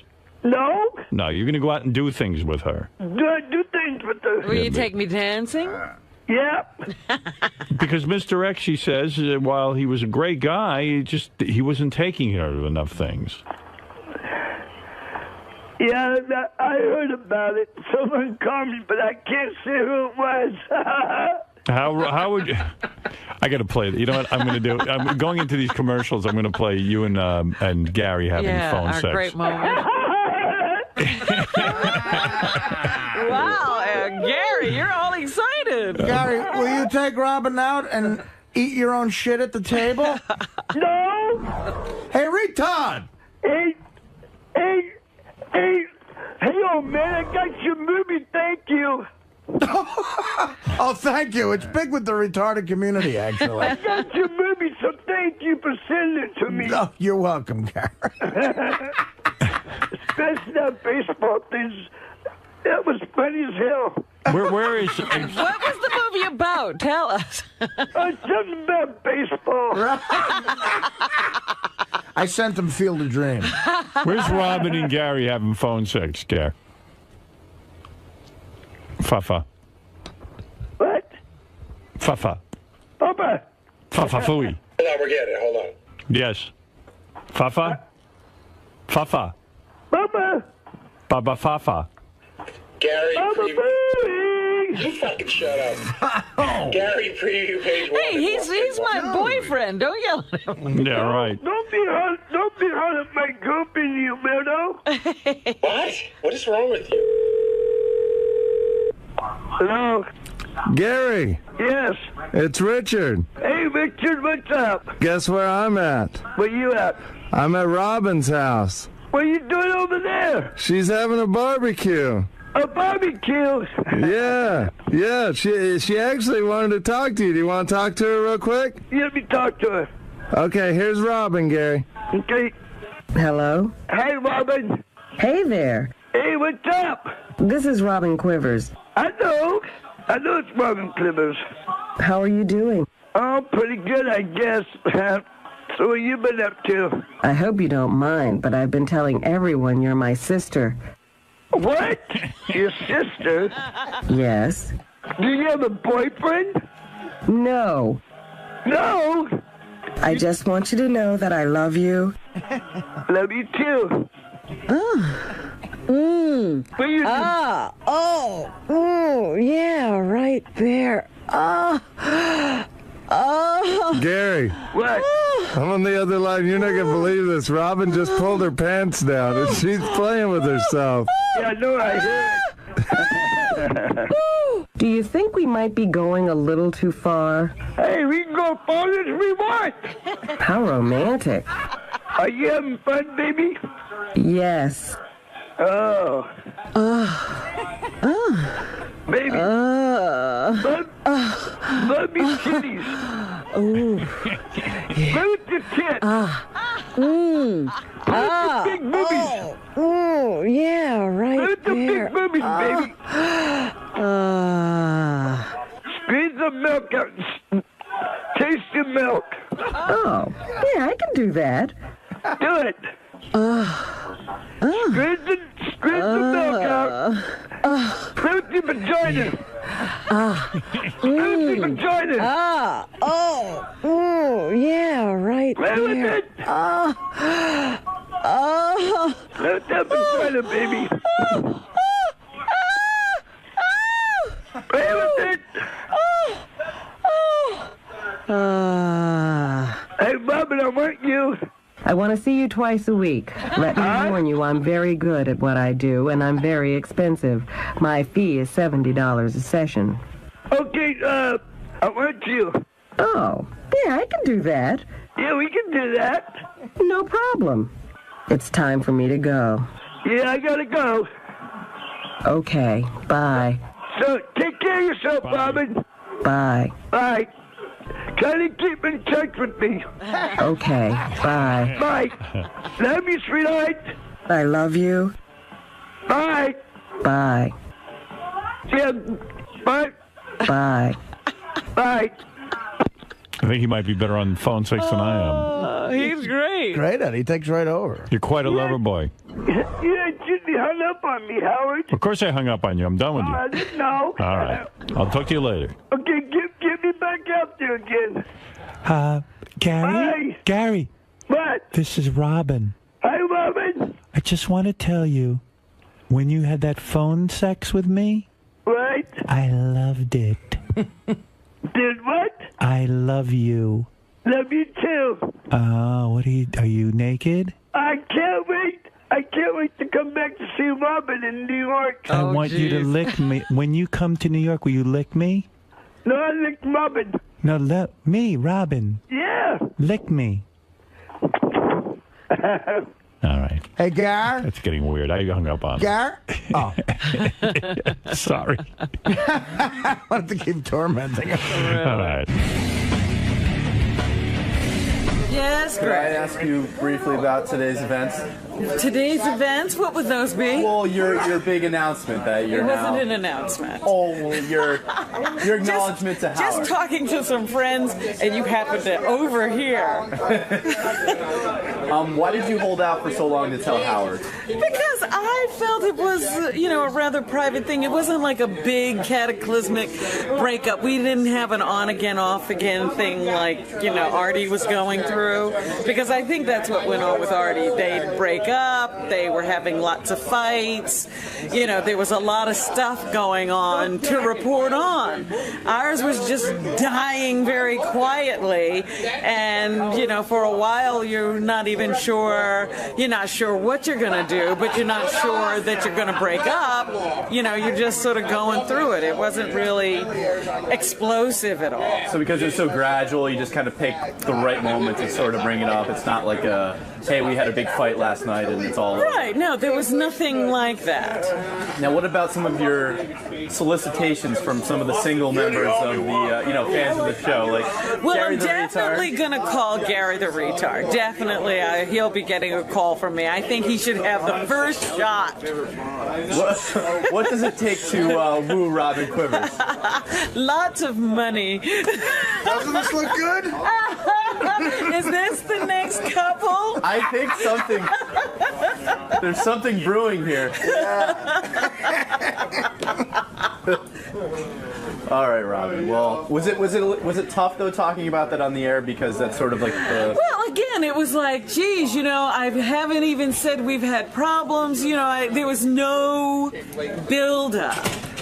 So it became like, sometimes situations would come up on the air where people were talking about, and I was like, I can't even join these conversations because I really haven't said anything, and it became like, God, I feel like I'm lying to everybody. And so I finally said, you know what, I got to stop this. I need my life back in order. I need to be able to tell the truth. So I said, it's time for me to just reveal that. So now it's a weight has been lifted off a little bit. Yeah, absolutely. All right, well, good luck with Gary and the possibility. Are you free? No. Yes, I definitely am. I most certainly am. Come on, let's go make out in the back room. Oh boy! Hands off my. Angie's wanted me for a long time. Hands off my lady. Let's go. Let's go make out. I tell you, the whole Bubba crew was fighting over me last night. Really? This crew. You're a hot commodity all of a sudden. Look at you. I got a lot of email about Alec Baldwin and playing the tape and everything, and I told you I was kind of mixed on whether to play it. You were on the fence. I really was, and a lot of people disagreed with me that Alec Baldwin is wrong in this, but I said they're both wrong, and the kid is the victim, and I like Alec a lot, but I gotta, listen, when I hear a tape like that. Hey, I want to tell you something, okay? And I want to leave a message for you right now, because again, it's 10:30 here in New York on a Wednesday, and once again, I made an ass of myself trying to get to a phone to call you at a specific time. When the time comes for me to make the phone call, I stop whatever I'm doing, and I go and I make that phone call at 11 o'clock in the morning in New York, and if you don't pick up the phone, at 10 o'clock at night, and you don't even have that goddamn phone turned on. I want you to know something, okay? I'm tired of playing this game with you. I'm leaving this message with you to tell you, you have insulted me for the last time. You have insulted me. You don't have the brains or the decency as a human being.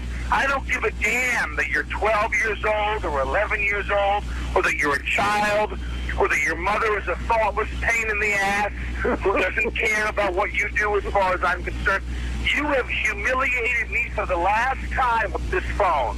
And when I come out there next week, I'm going to fly out there for the day just to straighten you out on this issue. I'm going to let you know just how disappointed in you I am and how angry I am with you that you've done this to me again. You've made me feel like shit, and you've made me feel like a fool over and over and over again. And this crap you pull on me with this goddamn phone situation that you would never dream of doing to your mother. And you do it to me constantly and over again. I am going to get on a plane, and I'm going to come out there for the day, and I'm going to straighten your ass out when I see you. Do you understand me? I'm going to really make sure you get it. Then I'm going to get on a plane, I'm going to turn around, and I'm going to come home. So you better be ready Friday, the 20th, to meet with me. So I'm going to let you know just how I feel about what a rude little pig you really are. You are a rude, faultless little pig, okay? To replay this message. I say, Brian, you're on the air, and I don't hear anything. Yes. Yes. Hello. Hello. Hello. Hey, I'm glad you picked up because I can do this total Alec Baldwin thing. By memory? Yeah, by memory. I memorized the whole thing. Hey, Artie, if I gave you the entire Alec Baldwin... Artie's got this incredible memory. That's what makes him like such a good actor, too, because he can just memorize lines. If I gave you the whole Alec Baldwin speech, how long would it take for you to... I don't know. I have no idea. You could probably do it in a minute, right? I don't know if that fast I could probably memorize it. Sure. I don't know. I'm better than Artie. Can you take like a commercial break and know it? Possibly. I'm like Artie does with The Godfather. I can do it, but I mean, I'm pitch perfect. I sound exactly like it. Here's Alec Baldwin. Well, you could also do a good impression of it too. You're saying? Yeah, let's hear it. Yeah, absolutely. No, let's hear it. Go ahead. Spot on. Okay. Dry oatmeal. Hold on. Okay. You got that memorized. Hey, I want to tell you something, okay? And I want to leave a message. Wow, you're good. Get off my phone.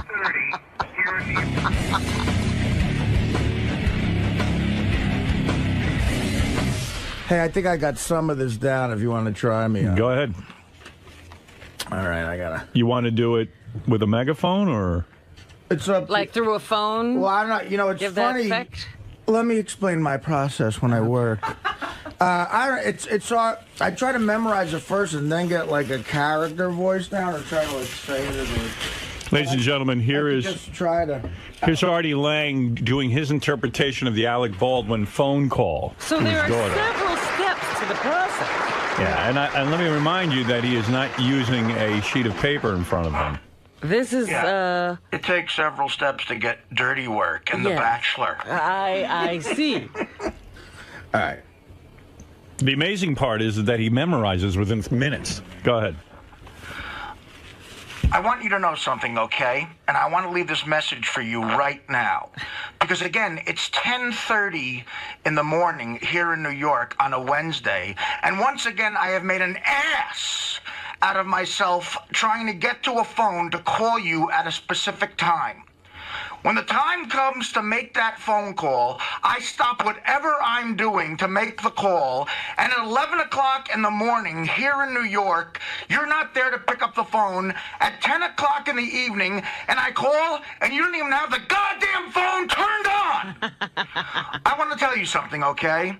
I am done playing this game with you. All right?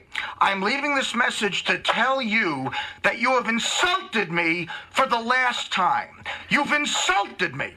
You don't have the brains or the decency as a human being, and I don't care if you're 12 years old or 11 or a child or whatever, and I don't care that your mother is a thoughtless pain in the ass and clearly doesn't care what you do as far as I'm concerned. I'm telling you, you have humiliated me for the last time. And next week, I am going to fly out there, and I am going to straighten you out on this issue. I am going to fly out there, and I am going to tell you just how disappointed in you I am. I'm going to tell you how angry I am with you for doing this to me once again. You have made a fool out of me, and you have pulled this stuff over and over me, stuff you would never dream of pulling with your mother. You do with me constantly. okay? And I'm going to fly out there next week, and I am going to straighten your ass out. And I'm going to make sure that you really get it. I'm going to make sure that you know what a rude, thoughtless little pig you really are. Do you understand? You're a rude, thoughtless pig. So be ready on Friday the 20th, because I'm coming out there. I'm going to tell you this, then I'm going to turn around. I'm going to fly right back home. You are a rude, thoughtless pig. All right, I got to say something. Oh, that was great. Now, first of all, there's nothing like watching you work with a picture of Elliot Offen over your head. That was pretty much. I surprised myself there. Let That me was tell you pretty much something. That was incredibly good. I'd pay to see that on Broadway. You know what? I'm looking at that and I'm saying that's every bit the kind of rant you would just die to see in a movie. Now, here's why you're a genius. You see, that's here's why you're a genius. What? You're a genius. I'm telling you. The fact, forget the memorization there. Right. Now, you did it in your own voice, but yet you became Alec Baldwin. What process did you go through to get to that? I would just...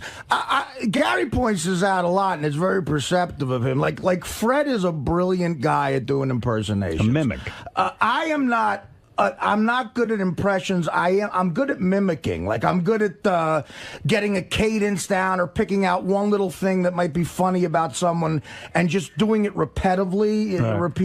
Yeah. And, you know, I just try to, even at Mad TV, like, I would get away with it because the impression, if it wasn't dead on, it would at least be funny. Now, explain something to me. How many times did you read that over in order to memorize it? I glanced at it about 3 or 4 times during. Do you read it all the way through? The first thing I do is read the whole thing all the way through. The other thing I do is I take it by paragraph and I write down with a pen the first line of each paragraph because that's just like a bullet point, right? You know, and it kicks off. As long the hardest part, believe it or not, is remembering the first line of a paragraph or a monologue, because after I get that the last word in that sentence to me can kick off the whole rest of the thing. And you know, it's Jesus. Like, again, that you know what I just did. The reason I get a lot of acting work in Hollywood is not producers care less about acting talent and more if you can do what I just did. Because you don't waste any time. And I'm like, look, I may not be Brando, but I guarantee you will never be late on the day. I'll get my take in 2 takes. You can get to the stars close up, and we're out of here. You know. You know what? I'm also thinking that should become somebody's set piece. You know, like when they go to auditions and they just want them to do something. Chiller Theater. Chiller Theater used to be a horror movie presentation on weekends here in New York. I know that. I think they had it around the rest of the country, too. So they had a horror convention. A lot of different celebrities were there. I haven't heard all of these. I heard 1 or 2, but they're kind of interesting. Richard and JD first get a hold of Billy West. For those of you who are fans of Billy, who used to work on our show, Billy explains why he left the show, and he explains who he hates on the show. Billy, very, very candid in this. So what happened with you and Howard? Why did you leave the show? Because I asked for a raise and nobody would return my calls. Who did you ask? Well, my solicitor was talking to the station, and they didn't want to know from it, so I just got up and left. You know, I'm not a victim. I'm 55 years old. I had to go make a fucking living. Do you miss it? I did my bit for radio, you know what I mean? You know, I mean, there's so much to do in the world. Yeah. So, you know, like I said, I'm too old anyway. Do you listen to the show still? I can't because I don't have a Sirius radio. But after you left, were you, like, did you not want to listen to the show after you left, or did you still listen? I never listened to radio. You know, I only listen to, like, Air America. I mean, when I was in radio, I didn't listen to radio. I never heard any of the shows I was in. I just, you know, I began to work like crazy, and I had no time. Was there anybody at the Stern Show that you disliked? No, I'm full of love. I'm too mellow now. I said that I said some stuff about everybody on the show, which I did love everybody, but I didn't love Ralph so much. I think a lot of people agree with you. Well, I said something on my little commentary, and I said, yeah, this will make it on. Like, fuck it will, you know. And so that was the end of that. So you and Ralph, like, what happened with you and Ralph that you didn't like him so much? Well, there's stuff I never understood. Like, he got really aggressive with me one day. And No, I just want to make sure we're talking about Ralph Cirella, right? Well, is there another one? No. I don't know, Ralph Mouth, or... I want to make sure we're talking about the right Ralph. Yeah. Let me think. Oh, yeah, it was like a million years ago, turned left, and he started some crap with me out of the blue one day. And, you know, I had nothing to do with him. I didn't give a fuck what he did or what happened to him or anything. I was just minding my own business. And I had a hair transplant done, and I wore this Yankees baseball cap, and he comes galloping in out of fucking nowhere one day into Gary's office, grabs my head and starts squeezing it like that. And I got up and I was like, the fuck do you think you're doing? I'll knock you through that fucking wall. And he goes, yeah, you would too. You're a psycho. You're a fucking psycho. And I said, I was this close to punching him in the head with the business end of a fucking pen. You know, like that. And then he just galloped off. You know, he said, well, your head shouldn't have been in the way. I never forgot that. I never had anybody do that to me in my life. Like, just come out of nowhere. You know, I never understood it. I never will understand it, and I don't care to understand it. So you would never talk to him to try, like, to have him apologize to you, or? Why would I go out of my way to do that? Well, there it is. It's a very telling story, isn't it? There's a couple of obvious questions there, though. I mean, obviously, did you know that he asked for a raise, Howard? No, I didn't know he asked. What happened was he said he only worked for us. He really didn't work for us. Right. He worked for the radio station. He was part of the production team, and to do voices. And Mel Karmazin had said to me, the way I found out about him, he says, listen to this tape of this guy, tell me what you think. I go, I think he's terrific. He does all these voices. Right. I said, if you're hiring him, I would love for him to appear on my show, too. Can you ask him if he would? So I guess part of his overall deal that he made with the station to do, he was supposed to do production. He did all commercials, and he'd do funny voices on the commercials. Right. So I would have him sit in. So he came to me, and he said, I'd like to be a permanent member of your show. I go, I'm thrilled. That sounds great. I'm all for it. I'm going to say something to Tom. He goes, well, I'm negotiating with them now. I said, okay. Tom said he was handling it. Next thing I knew, Billy left. Billy was gone, yeah. And I was like, well, what happened to Billy? Well, they couldn't come to a conclusion on a deal. And I went, oh, my God, Billy's so great. I mean, that's exactly how it went down. Man, that's horrible. And all I ever did say to the station was, I think Billy's a real talent. I think we should keep him in the company. Billy didn't want to do this commercial work anymore and the production work. He just wanted to be on our show. And, I mean, who wouldn't want Billy? Plus, he was becoming famous. I remember listening to him and going, my God, that guy's the funniest guy ever. Yep. So that's how that went down. But I don't know, somehow, like, even in that explanation, it seemed like Billy was mad at me that I wouldn't pay him. And it's like, I would have paid Billy. I mean, there was definitely a passive-aggressive tone to that.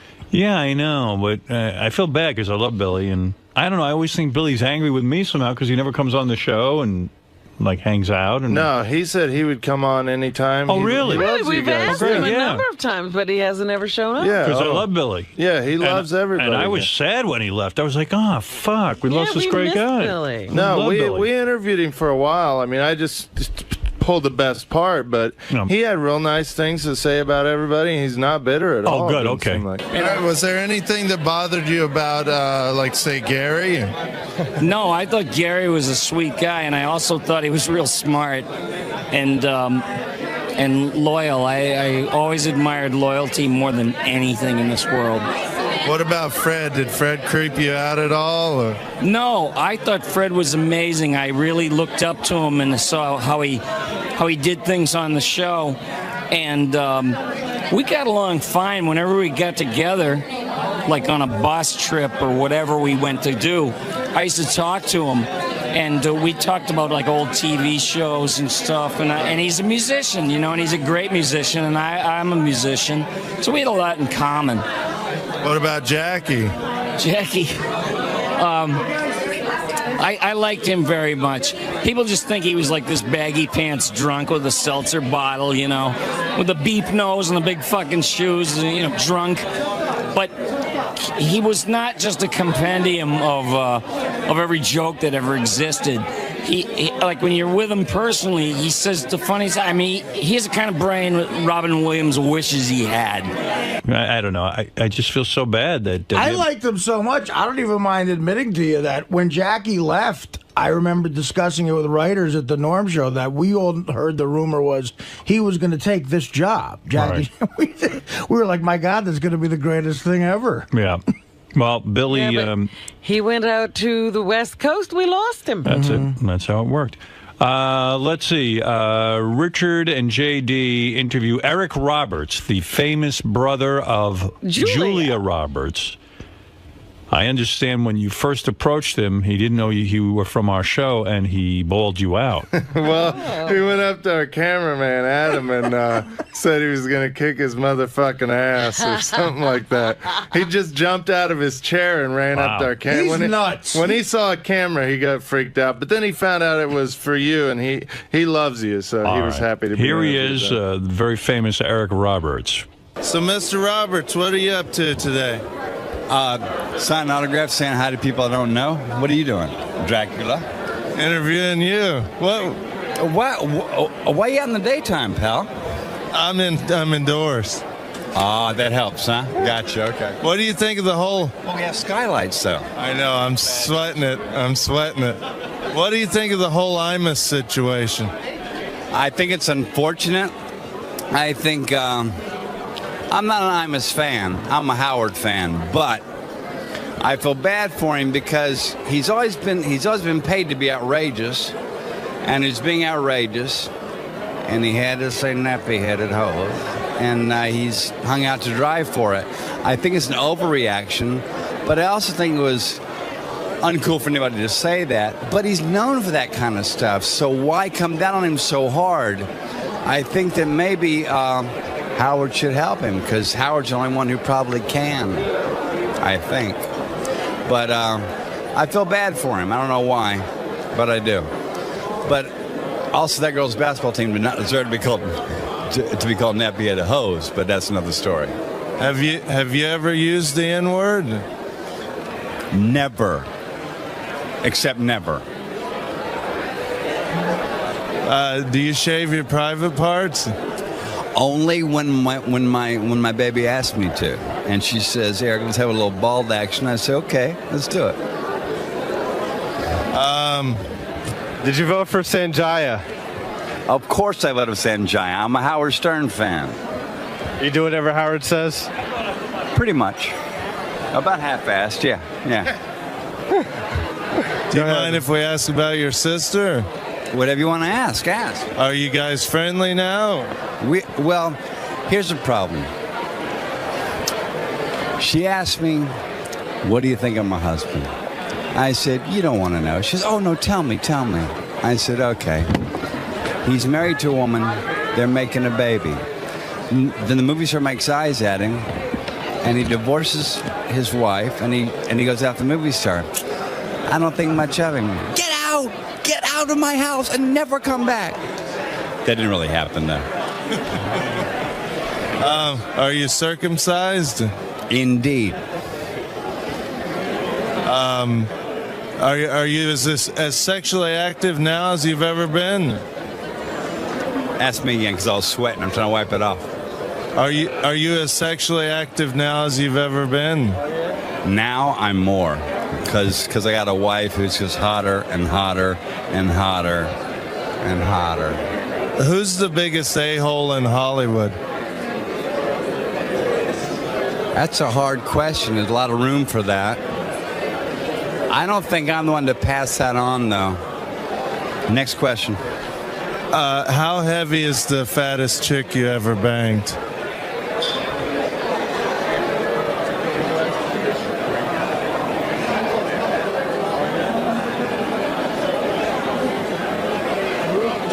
165 back in 1983. That's not too bad. Was she short or tall?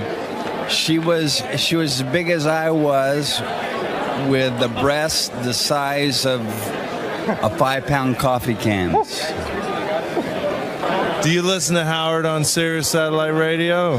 Every single day that I'm in my car, because I have Sirius in my car, but I'm only in my car about 3 days a week, though, when he's on. I mean he's on all day, but with the fresh shows, you know.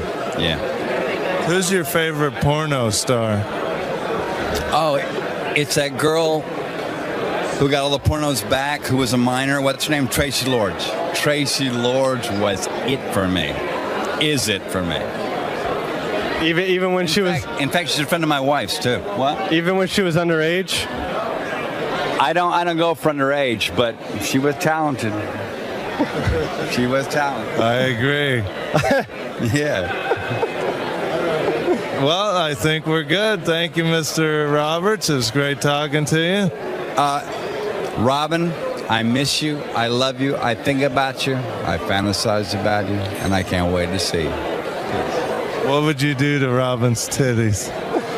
To her what? Her titties. That is so adolescent of you to call breast titties.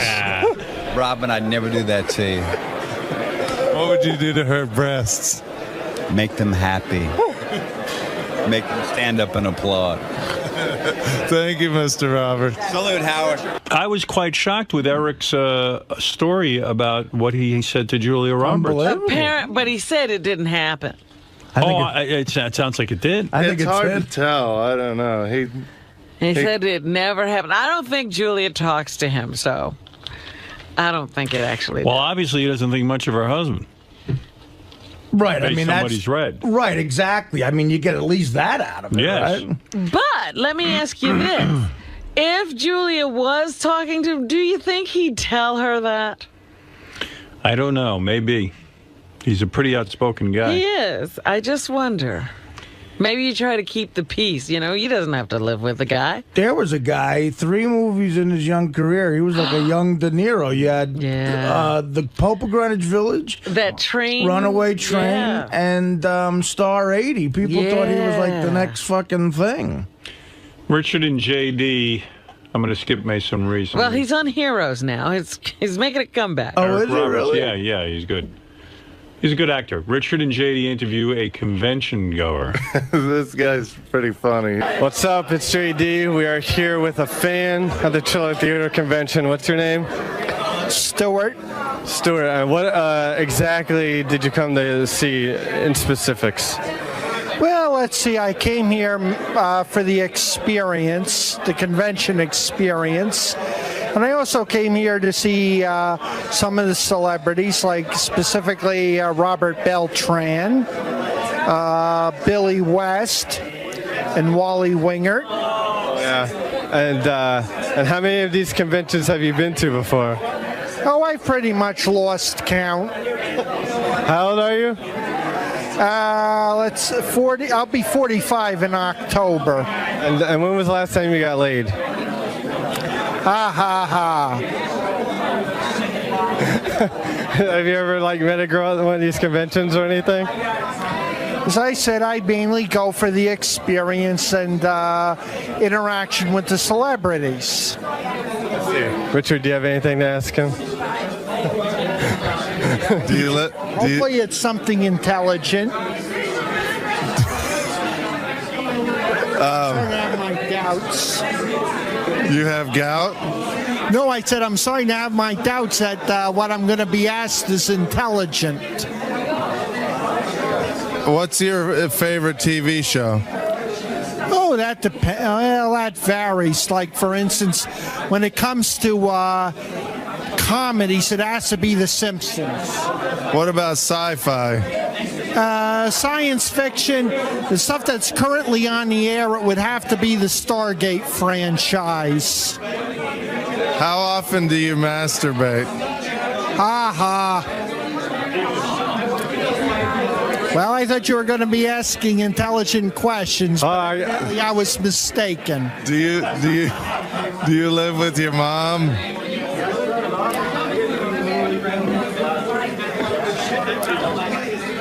Well, that doesn't really have much bearing on the convention scene, does it? When did you lose your virginity? Well, let's just say if you lose something, you can always find it in the last place you look. Do you shave your private parts? As I said, well, it looks like we're really getting a load of intelligent questions today. All right. How big of a How nerd? do you split the atom? Well, JD excited to meet someone on his level. On his level. How big of a nerd do you have to be goofed on by JD for being a nerd? Well, that guy, I'll tell you what, that guy might not be a nerd. He didn't take your shit. Well, plus we were in costumes. I was a vampire and JD was a muscle man. Oh, really? So we looked pretty dorky, yeah. Here's Richard and JD interviewing. Now, I'm spacing out on this guy. Who? From Star Trek. Robert Beltran? He was Chakotay. Oh, Voyager, him. Commander, yeah. I know who you mean. Like the good-looking guy. Yeah, he was, with 7 of 9 toward the end. And he had that Indian thing painted on his face. He's also one of the better Mets right now. Not the same Beltran. So I'm here with Robert Beltran from Star Trek Voyager. How you doing, sir? Great. I'm doing great. So what are you doing here? Hell if I know. I lost consciousness a couple hours ago. I'm on autopilot. So were you a big Star Trek fan? Or? No, I absolutely hated it. Seriously, I never liked it. And I still don't. Do you shave your private parts?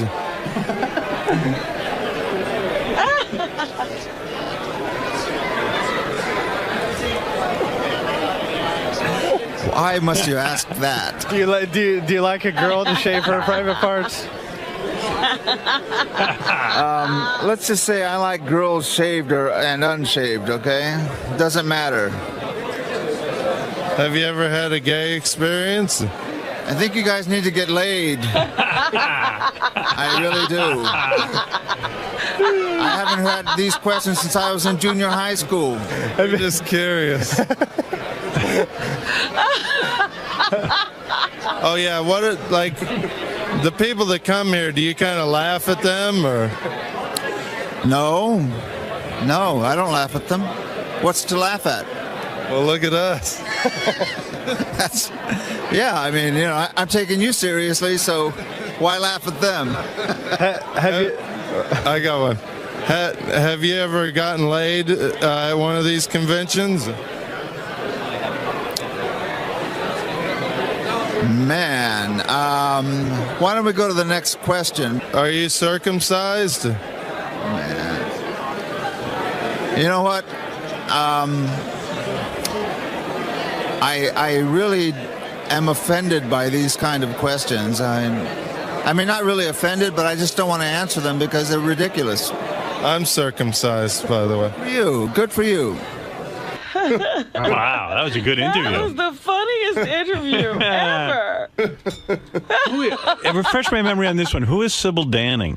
She was in Conan, one of the Conan movies, yeah. I think, the second one, I think. Conan the Barbarian? Yeah, she was blonde, big boobs. She was hot back in the day, and me and JD were both like smitten with her back in the day. Is she hot now? You know what? For an older lady, she looked okay, but JD's giving the nod no. What's okay? I mean, yeah, she looks old in the face. She's not JD's she still had her boobs out. So. Wait, I couldn't hear what you said. What? She looked old in the face, but her boobs were still out, so they looked all right, from what I could tell. You wouldn't do her, huh? I wouldn't say that. I don't know. He would do her boobs. Her boobs were still out? Yeah, she had like cleave. cleavage going on. I don't know who she is, but here's Sybil Danning. I must confess, I've been a big fan of yours for a while now. You sort of got me through a few lonely nights back in my teenage years with with the Howling 2. And I was, and actually, you still look magnificent. Everything seems to be, looking great. And I was wondering if you get, a lot of that, people coming up to you telling you how much they got pleasure from seeing you in Howling 2. Oh, yeah. And in particular, they remind me of that scene, and they keep asking me if I have that rip-away dress. And actually, I do have it. I have all my costumes from the Howling 2, including the great leather outfit that Peter Mitchell did. Peter Mitchell did also all those great costumes. Remember the Mad Max movies? Yes. He's an Aussie from down under, and he did those great costumes. But the one, he also did that great one that's in the suede that I ripped away when I became the werewolf, and that's what everybody remembers, of course. Now, do you get like a little creeped out when guys just come up and tell you they pleasured themselves to you in that movie? Or any movie whatsoever? No, absolutely not. I mean, I did a movie called Bluebeard where I played a prostitute, and I have some guys coming up to me and said, I loved you in Bluebeard, and I said, you must have been in diapers when you saw that, because that was some time ago. So I have young and I have older fans, and I'm happy. I mean, what woman is not happy that she makes a man happy? Now, do you have guys like offering you to possibly spend a night with you? No, actually, I must say my fans are very discreet, and I think probably the ones that would like to ask me that are so nervous and so shy that they just shake, and I can imagine what they'd like to say, but they don't say it. No, my fans are really